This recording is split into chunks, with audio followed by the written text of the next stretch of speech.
This one is a community engagement. Intellectuals, parliamentarians and chiefs of Rumbek North County of Lake State spent hours with Governor Rain to find an amicable approach to disunity among the people of Rumbek North County. The citizens in the county are said to be holding anger that has resulted to mob beatings of one another, leaving many injured. Although the fighting has not involved guns, the governor fears this may escalate if not attended to. Yes, Rumbek North is a county. Few Nas Kuta in the majority is there. Illiteracy is too much. How do we help them? How do we help them? We must reduce crime.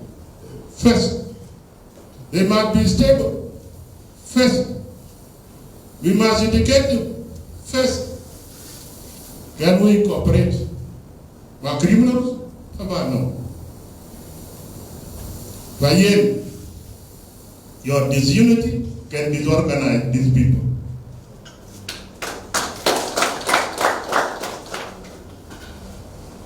Now, this number, we are engaging our youth in the cattle camp. And I used to talk with many of them.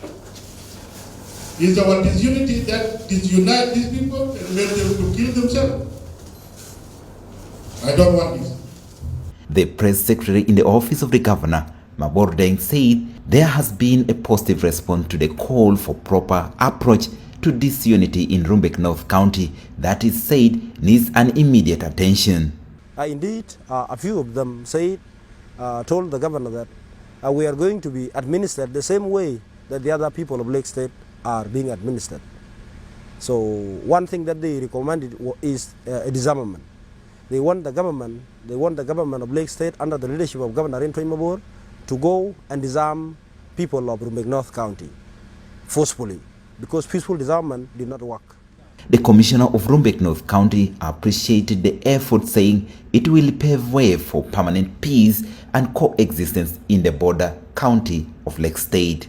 والله يا أخي حاجة دي فرصة عظيم كوس نينا كلنا نينا عيال بتاع المنطقة دي وأي زول عنده أسرة بتاعه نينا ننادي الشباب ديل بيجي بشوف الناس الموجودين والمثقفين القاعدين معهم ودي مهم مننا برضو دي صلة يكون في علاقات العامة بينه وباقي الناس الوحدة والناس بتاع الواراب ستيت يكون في علاقة معهم ويكون في علاقات هم يعني يكون قاعدين سوا ما يكون في مشاكل. Incidences of inter-family fighting and communal fighting has always been repeating in Rumbek North County for the past month. However, the use of firearms in this fighting has been minimal, but external threats by interstate raiders from neighboring states of Warab and Unity remains one major challenge affecting the county.